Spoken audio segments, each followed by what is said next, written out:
The rain hadn't stopped for hours, and neither had the shaking in my mother's hands. But what froze me wasn't the cold. It was the sight of my father standing under the stone archway of the law firm holding his mistress's hand. My name is Calista Wynne. That was the moment I realized betrayal doesn't always come from strangers.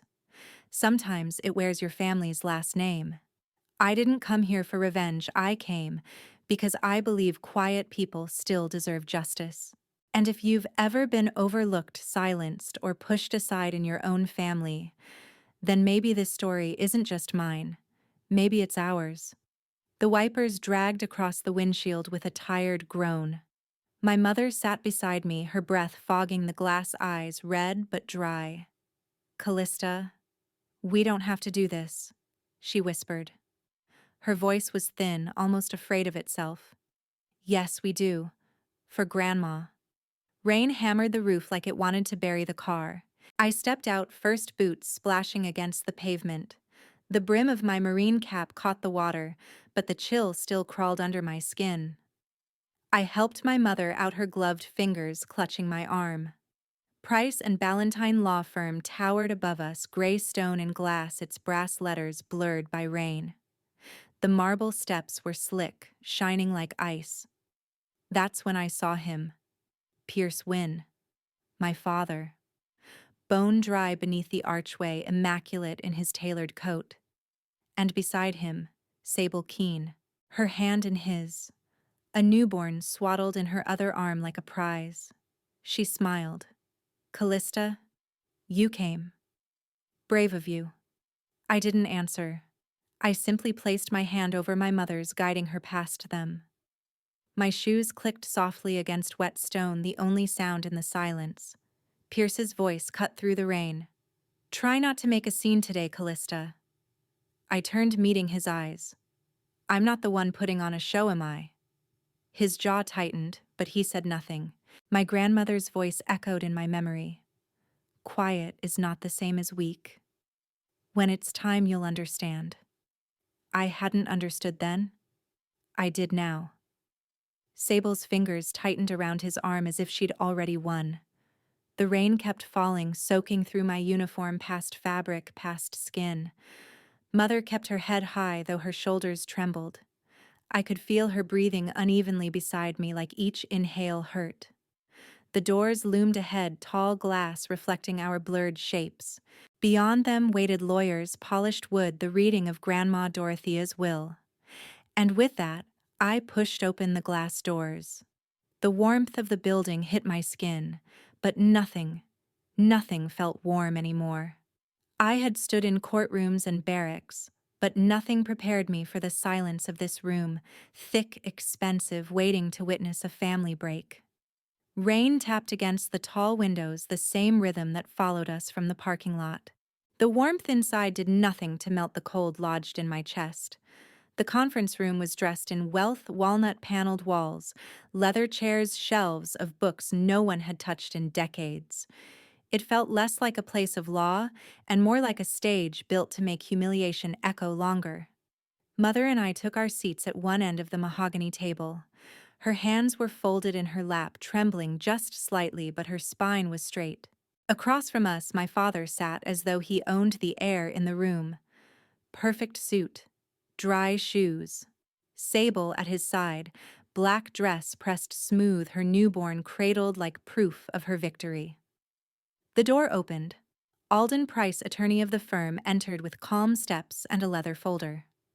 He set a silver fountain pen down, the click of the metal against wood sounding louder than it should. He gave us a polite nod, then began sorting the documents. Pierce leaned back. "Let's keep this brief." My mother made her intentions clear to me. Alden didn't even look at him. "Her last signed will is here.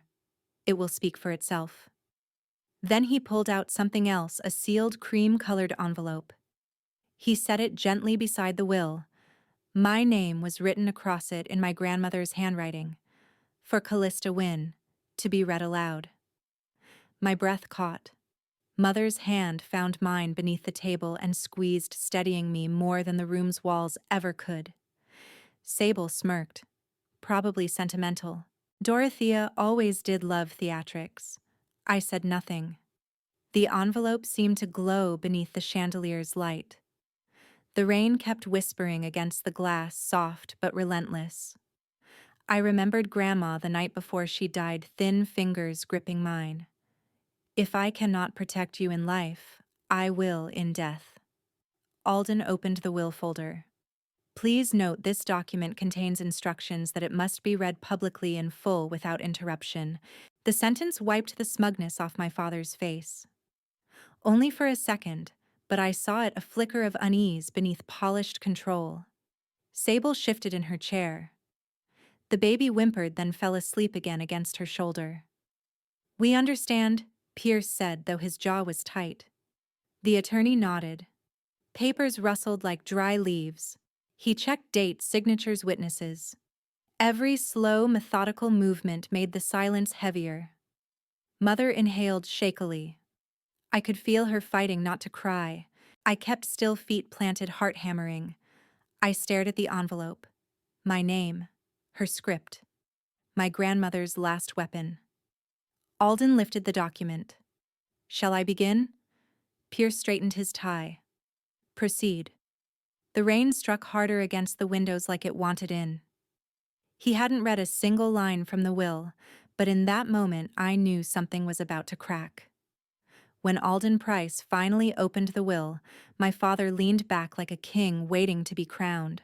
He didn't know the crown wasn't his. The rustle of paper was louder than the rain now fading outside. The air in the room tightened. My heartbeat thudded against my collar, but I kept my chin-level hands folded in my lap. My grandmother's handwriting still glowed in my mind, the cream envelope resting beside Alden like a sleeping weapon. Quiet does not mean powerless. Alden began reading. His voice was calm, almost ceremonial. To my son, Pierce Donovan Wynne, I leave the portrait of his father that hangs in my study. Just that. Nothing more. Father blinked, uncomprehending. That's it. Alden didn't pause. No properties, no financial assets, no controlling shares in Wynne Holdings.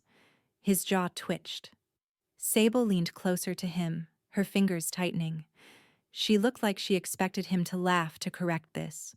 But he didn't. His face stayed still as carved marble except for his eyes, cold, calculating. Alden turned to the next page.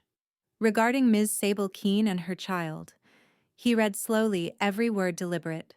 No provision shall be made for Ms. Keene or her offspring, as no legal or moral obligation is recognized. The chair screeched as Sable shot to her feet. This is ridiculous, she promised. Sit, my father hissed. Alden's tone never wavered. Please be seated or I will ask you to leave the room. She sat trembling with rage, clutching the baby too tightly. My mother's hand found mine beneath the table. I didn't realize I was shaking until her thumb pressed across my knuckles. Alden lifted the next page. The room felt colder.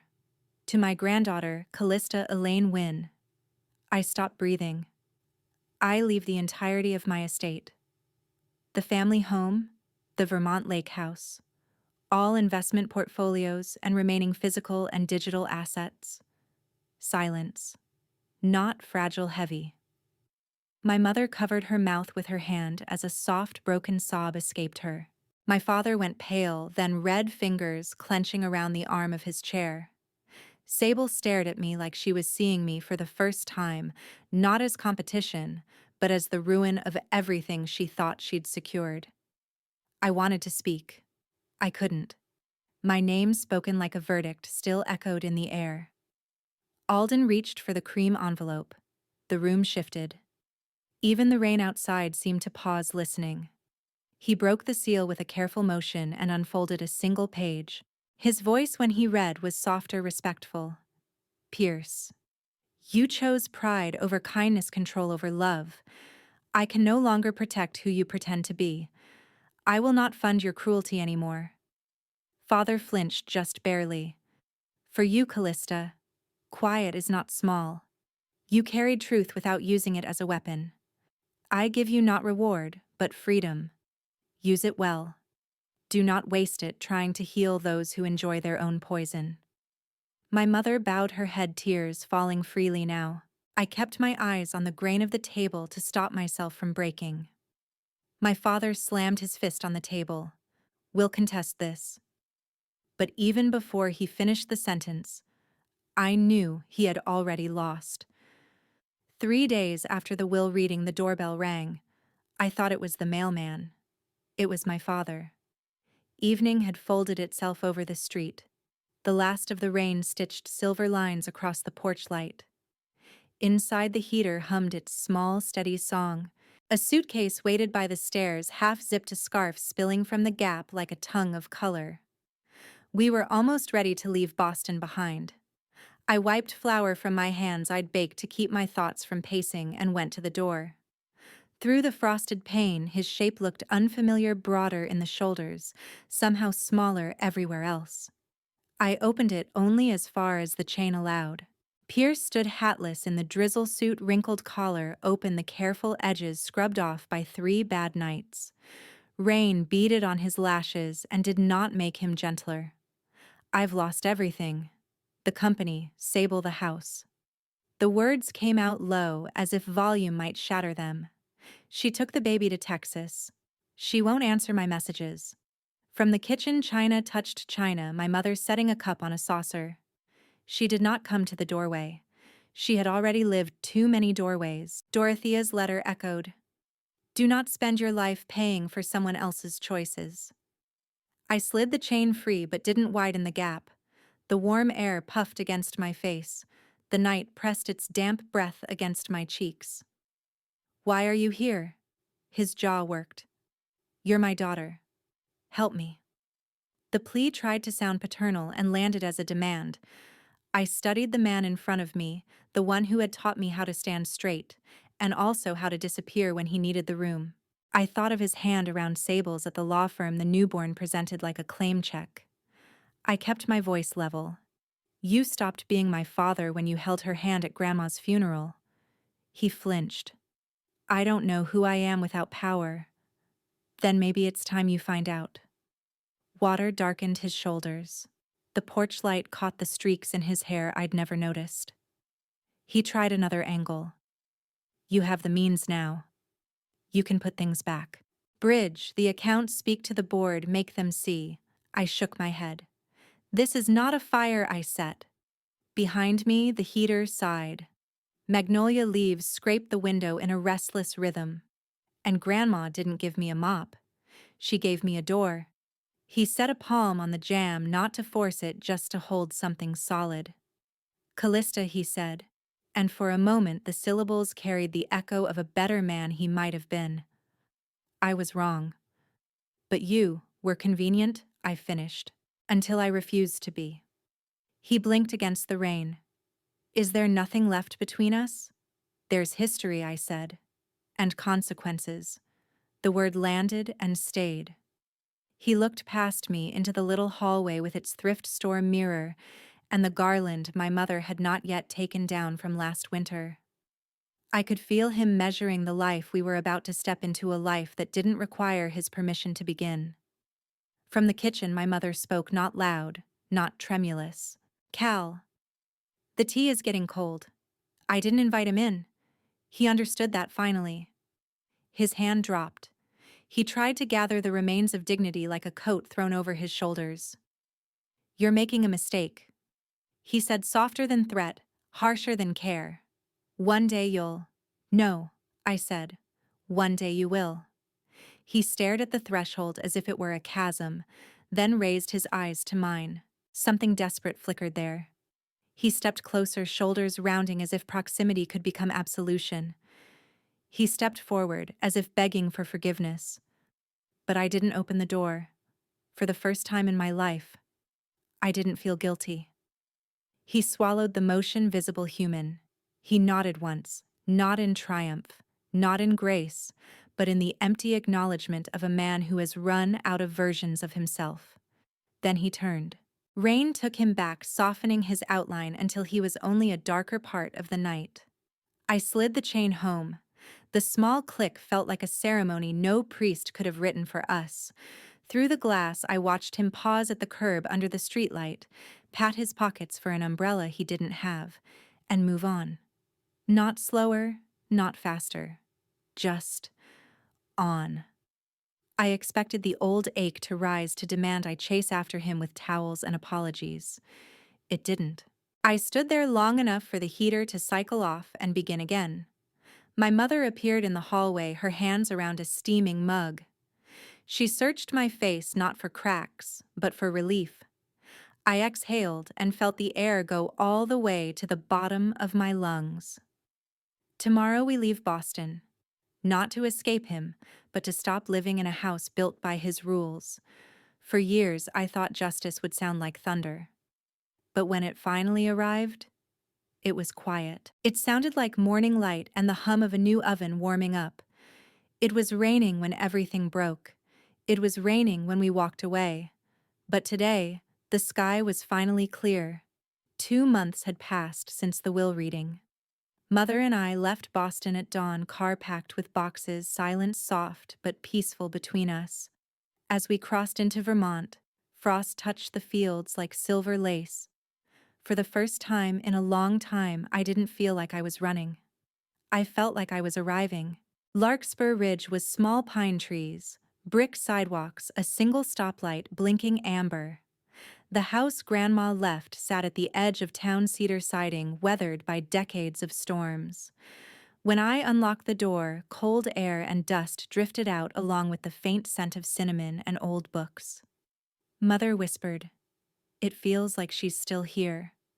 I nodded. Maybe she is, just differently. We cleaned slowly. Every drawer held a memory, a teacup with a chipped rim, a scarf that still smelled of lavender. Homes are not built from walls. They're built from where you are finally allowed to breathe, and for the first time I could. The old bakery on Elm Street still stood abandoned but waiting. Its windows were clouded with dust, its wooden sign faded to a whisper. Ember and Elm, that was the name we chose. Jacob Rourke, the carpenter from next door, helped me strip paint and sand floors. He didn't ask about Boston, and I didn't offer. That was enough. The first time we lit the oven, the smell of orange zest butter and cinnamon floated into the cold air. Mother leaned against the doorway, cheeks flushed. A passerby paused at the window and said, "Smells like the town is waking up again." Later at the town library, I handed May Holloway an envelope Grandma's literacy fund. She led me to a quiet room with a new plaque, Dorothea Wynne Reading Room. "Your grandmother never wanted glory," May said. "Just a place where no one felt small for wanting to learn." My throat tightened, but I smiled. We heard little of my father. The company was dismantled. He left Boston quietly. No apology came. None was needed. Some endings don't require witnesses, only distance. Opening day was small.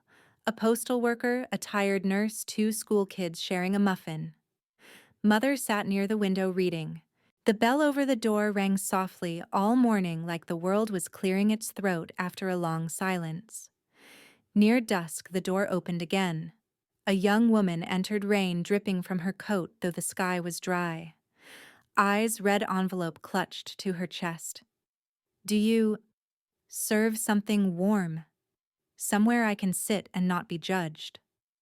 I poured hot chocolate, placed an orange cinnamon muffin beside it. "Sit.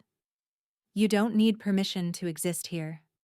As she ate in silence, I looked out the window. The rain had stopped. The world was still wet, but no longer drowning. And for the first time in my life, I wasn't either. For so long I believed silence meant defeat. Now I know it can be strength waiting for the right moment to speak. If my story touched you, if you've ever been dismissed, betrayed, or told to stay quiet, please let me know in the comments. Tell me what you would say to a woman like me. Tell me if you would have walked away or stayed and fought. Your words matter more than you think. And if life has taught me anything, it's this: you don't owe your peace to those who break it. Boundaries aren't cruelty, they're survival, and sometimes they're the beginning of freedom.